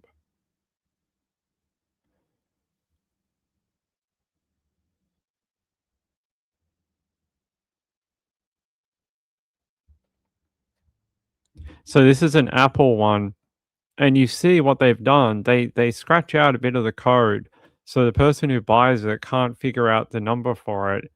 And by the time they figure it out and understand what's going on, they've already siphoned the money from the card. And yeah, so it's made it down here to Australia, just like it's happening in California and Canada and stuff like that. So we never said that happened in the small town where I live. Everyone, it's basically a known thing now. You don't buy gift cards from the shopping center. Like you just don't. Like you're asking to get your money stolen. You just don't buy them. On the racks when you go into the store and they have the gift cards, don't buy them. You are asking to have your money taken. Gail said not buying any gift cards unless it's online. That's probably like the way you can do it. Is buy it online and email it to your loved one or your grandson or something like that. Never ever buy them off the rack. That's a bad policy and idea. All right. What is going on? Let me have a look. I was gonna find. Thought we had one more thing I wanted to update on, and now I. Haha. All right. I want to warn you about this. Actually, I saw this earlier, and I thought, how freaking brazen of this guy. There is a pharmacist named Chris Ang, owner of Nathalia Pharmacy in Country, Victoria. And according to this, a lonely sex-deprived pharmacist in Country, Victoria has been suspended after admitting he misused a female patient's contact details to lure her back to his pharmacy and propositioned her for a sexual relationship. So his English name is Chris. His normal name is Meng Guan, Ang, and he owns Nathalia Pharmacy in the close-knit regional town, accessed a woman's phone number from pharmacy records without consent and called her in June of 2023, asking her to return after midday closing time under false pretenses. When she arrived, he locked the premises, led her into a private vaccination room, and made intimate disclosures about his marriage before asking her to start a relationship. He told the young woman that his wife, Celine, was pregnant and that they had not been intimate in a long time. Well, how'd she get pregnant then? How did that happen? It was like the Virgin Mary? Like, what's going on there? Mr. Ang complimented the patient on her appearance and asked her to begin a relationship with him. The patient later said she was terrified, attempted to deflect his advances by falsely claiming that she was a lesbian so she could leave. Mr. Ang was responded by outrageously querying why she was using contraceptives. After she explained it was for hormonal reasons, he again pressed her to reconsider a relationship, and she had refused. Here is this photo of this dodgy pharmacist right here. There's this photo. If you live in the town of Nathalia, I would think twice about patronizing that pharmacy, especially with your young family. They're saying here, the patient asked to leave and he eventually let her out via a back door, repeatedly urging her not to report the encounter or disclose what had happened.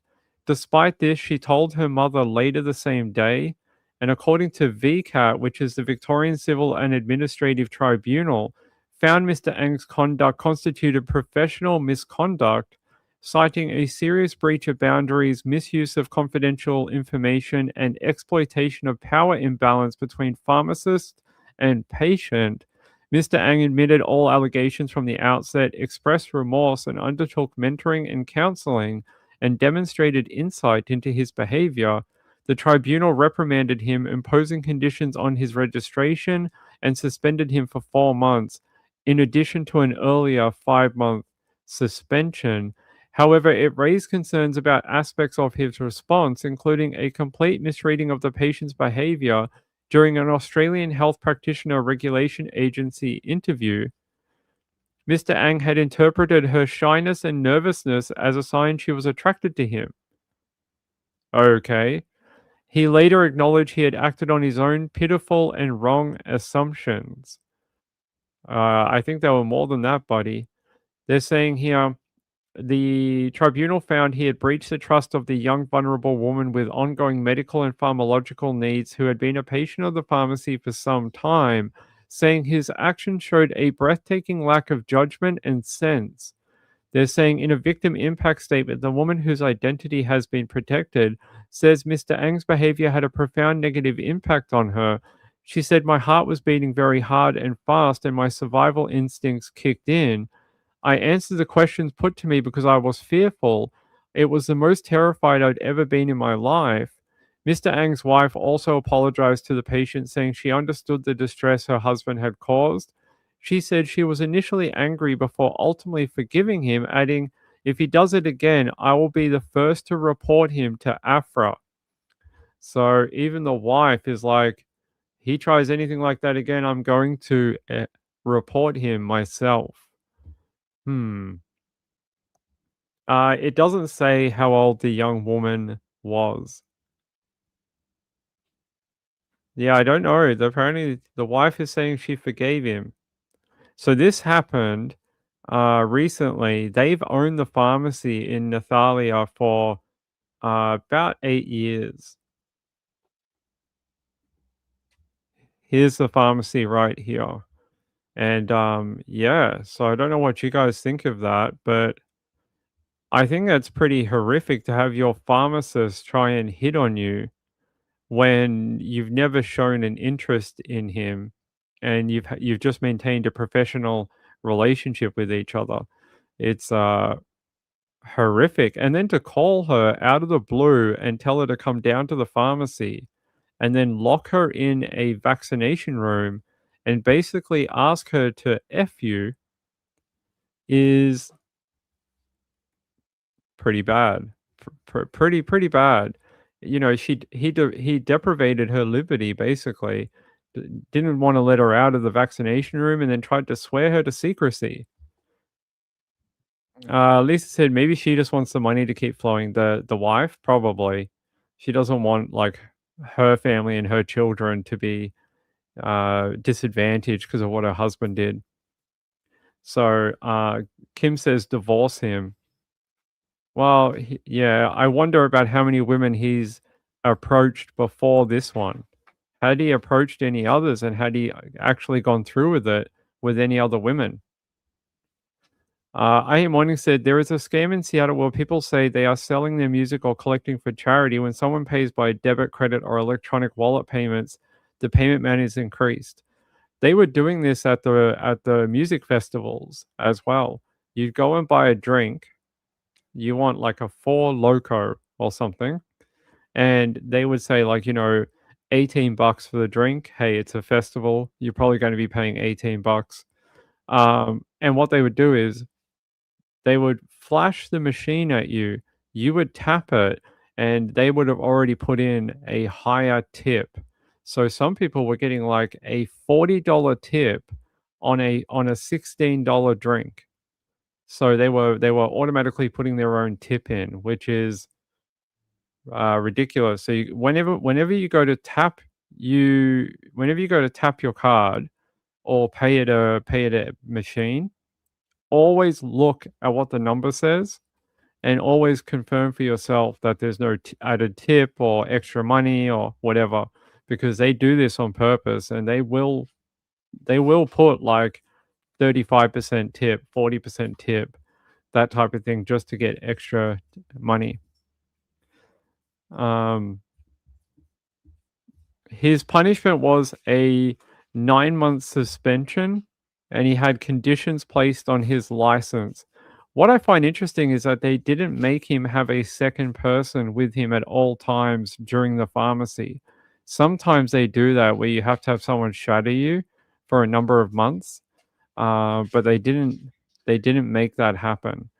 Just says that he had conditions placed on his record, and he was suspended for a period of time.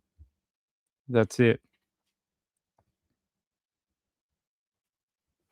Yeah, Kelly, always look at the little machine. Don't just tap.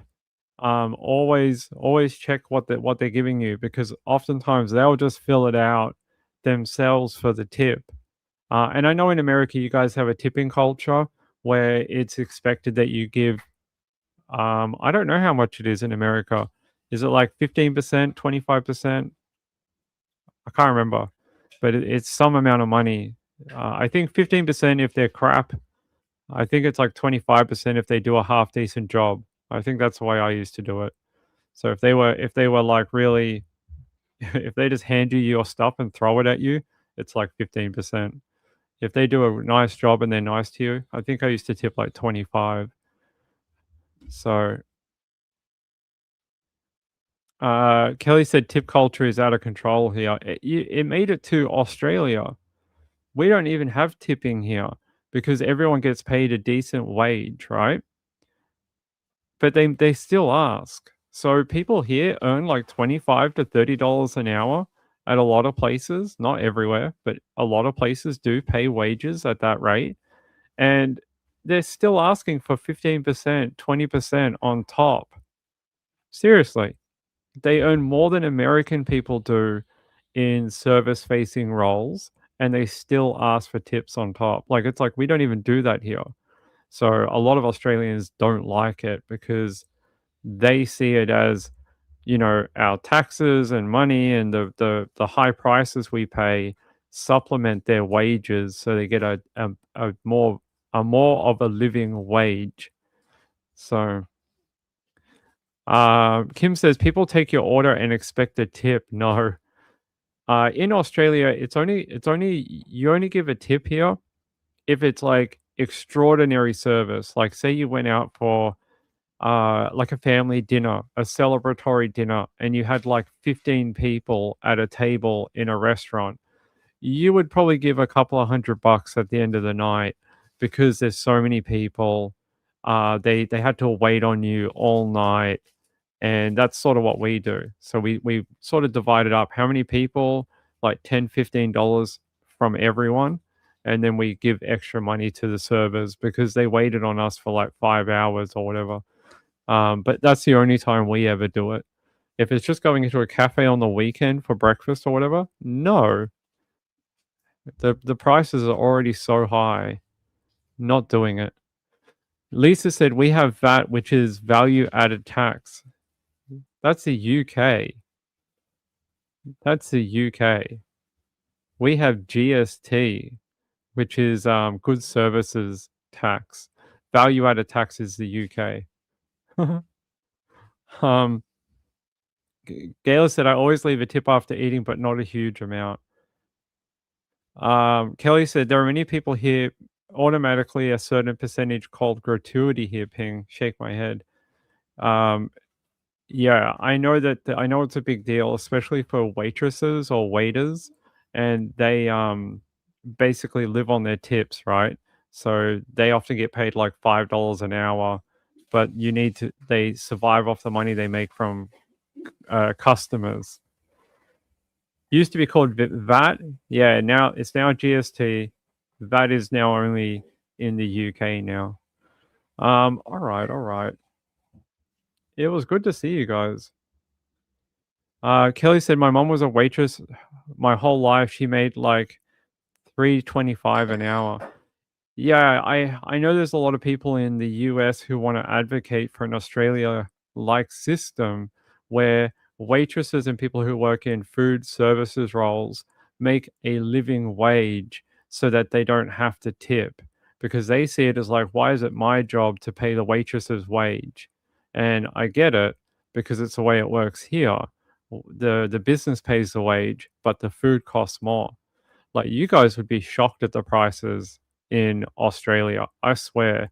You guys, if you've never traveled to Australia, if you want to travel to Australia, I would say be warned that the first time you set foot into anywhere serving food, like a cafe, I don't know, somewhere for dinner or something, you will be shocked at the prices. I promise.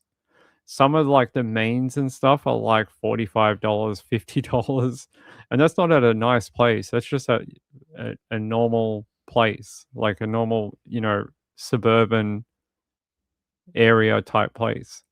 Some of the mains are like 30, 35, 40. Yeah.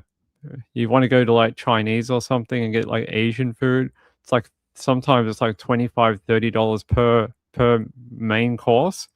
Rice is like 25. Like, the prices are insane down here. Mental. Gail said people don't expect it here as we pay proper wages. Yeah, same here. Kim said I waitress when it was $2.15 an hour. Jeez. Don't know how you guys got by. I guess the tips, right? Gail said I had a weekend job when I was in school just being a waitress and I earned way more than that. What do you guys love in America? TGI Fridays, right? Let's go to TGI. I don't know if they have it anymore. TGI Fridays. Let's have a look.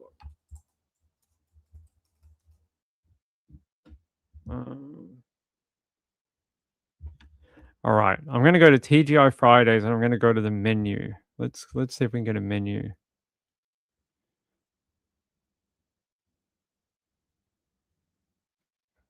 Let's go Victoria.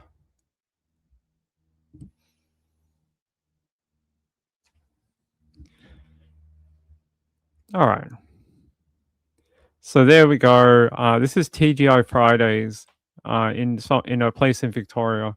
So entrees, poppin' prawns, $20.90. Calamari, $20.90. Corn ribs, $16.90.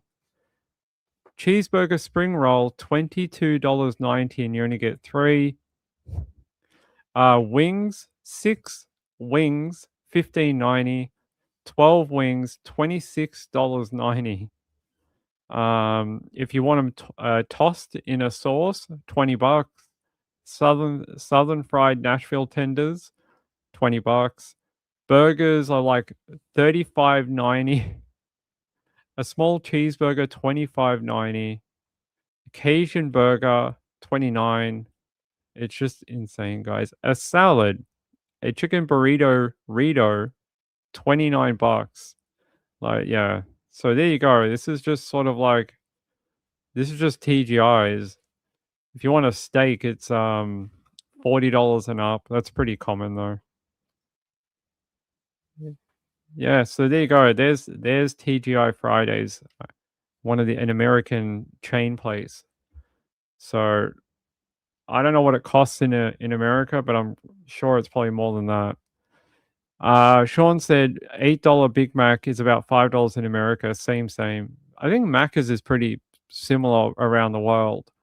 I think that's by design. Let's see. You think it's changed its name in America?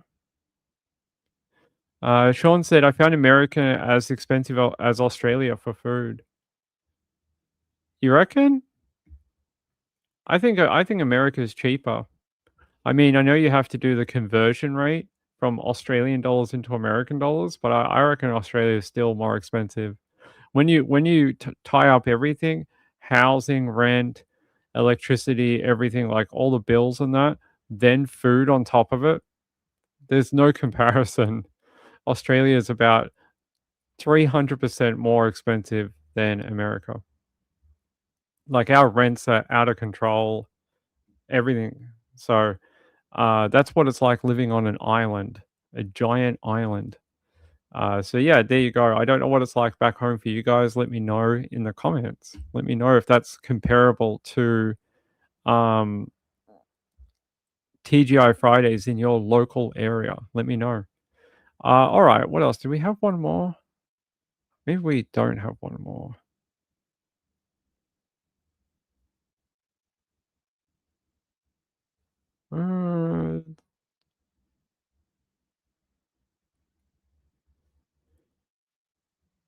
Okay.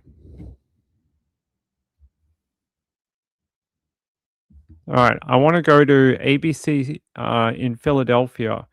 So this is a pretty sad story of a delivery driver who was shot and killed when someone ordered a pizza to a vacant apartment, and he was lured to the vacant home, and they shot and killed him. Basically, they finally ID'd who the driver was today.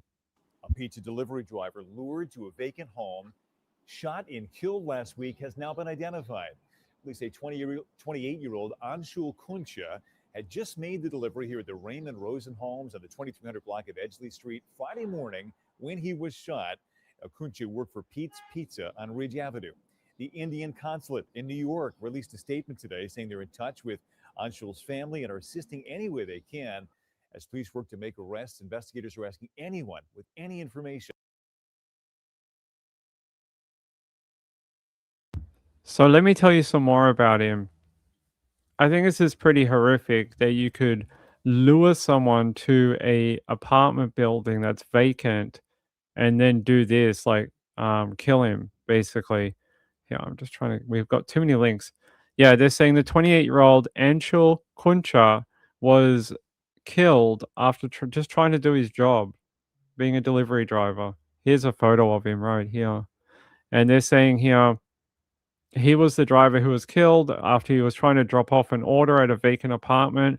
No one has been arrested in connection with his death as of yet, but they're saying he was fatally shot in the head after trying to drop off that order. Police previously said the shooting occurred at 12:30 a.m. on Friday, June 6 at Raymond Rosen Homes on Edgeley Street, according to local reports. The driver was found lying on the ground unresponsive, bleeding heavily with a gunshot wound to his head. And they're saying the driver worked for Pete's Pizza, and they said police identified the shop based on the pizza boxes at the scene. No one's been arrested, but police do reportedly have a phone number for the caller who placed the order for the delivery. That is very sad. To come to America and try to earn a living, even just delivering pizza, it's a tale as old as time, really, about the US, and then to be shot in the head. I'm guessing it was like a robbery that they wanted to try to take the money he had on him. killed for what would he have on him? $40 maybe? $40 in small notes or something like that.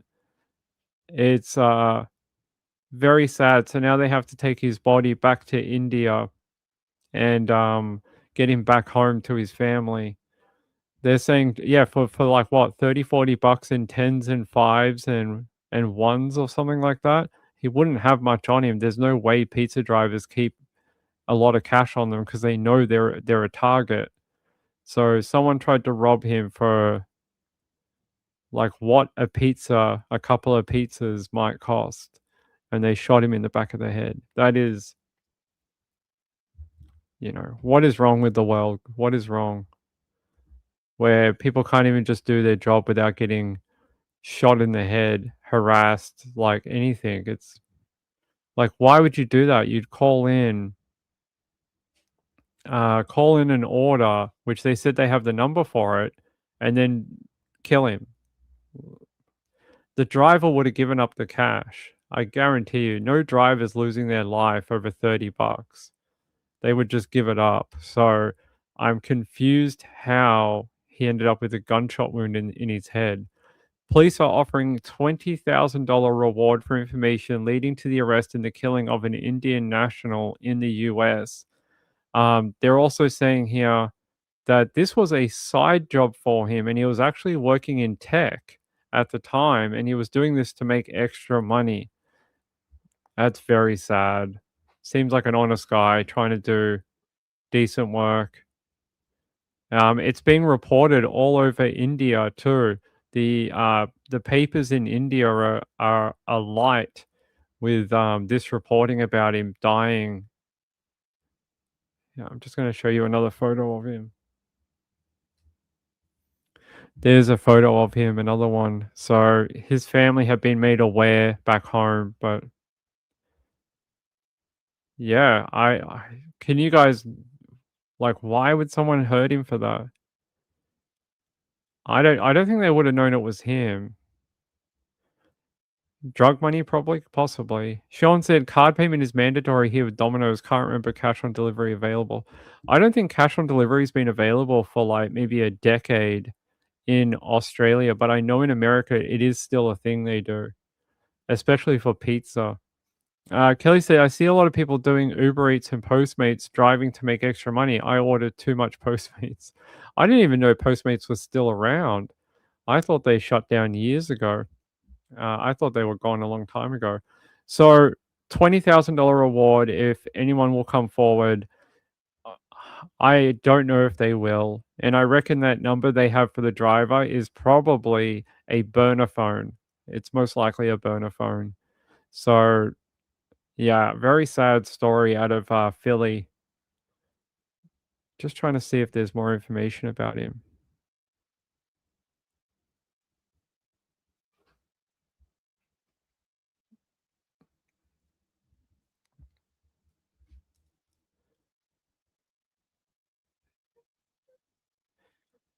Yeah, I'm going to take you out to ABC 6 Action News in Philadelphia. Police are searching tonight for the gunman who shot and killed a pizza delivery driver in North Philadelphia. Investigators say the driver was dropping off pizzas at a Philadelphia Housing Authority apartment, but the address turned out to be abandoned and the driver was gunned down.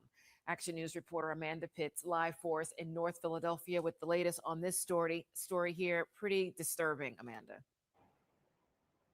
Disturbing indeed, Shari. Police tell us that man was simply doing his job delivering pizzas when he was shot and killed, ambushed, shot in the back of the head. He worked here at Pete's Pizza on Ridge Avenue in North Philadelphia, just 5 minutes from the scene. His coworkers too rattled by this to speak to us today, but his boss says he was a great kid.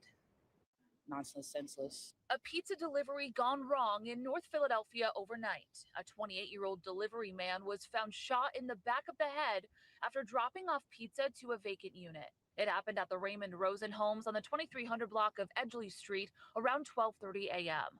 The man was found shot in the courtyard of the housing complex. He was laying on the ground, unresponsive, bleeding heavily with a gunshot wound to his head. Police say Philadelphia Housing Authority cameras caught two people following the victim prior to the shooting. Shots were fired just off camera. That's unfortunate. Maybe because of the cash they carry, maybe, but still, it's nonsense. Action News has learned the victim worked here at Pete's Pizza on Ridge Avenue for several years, 1 mile from where the killing happened. Customers today shocked by the news. They're really nice people. It's very sad to hear that happened. At the scene, investigators discovered 3 spent shell casings just inches away from where the victim was found. That's a weird detail. 3 spent shell casings. Why 3? That doesn't make any sense. If you're sticking up a driver, you might have a gun. But why 3? Why did you let the weapon off 3 times? That doesn't sound like a robbery. That sounds like a targeted hit. It doesn't sound like someone just trying to stick up a driver for cash, because the idea of that is to be threatening, but to get the money and get out of there and not commit a major crime. You don't want to kill someone over taking $20, but to let off 3 rounds and then one of them shot him in the head, I don't know. Something doesn't make a lot of sense here. Kim said selling drugs out of an abandoned building. Maybe that's what was happening. Maybe it was a trap house or something. You know, abandoned buildings often used for trap houses, so maybe that's what it was. Kelly said, sounds like maybe more to this story. Yeah. Jam. I don't know. To fire 3 shots, it jammed. I still don't get why you shoot him in the head. Like, scare him, shoot into the air, make him give up the money or whatever, but to kill the guy? Unless it was an errant shot. They didn't actually mean to shoot him. They were just trying to scare him or something. Maybe someone that was inexperienced with a firearm.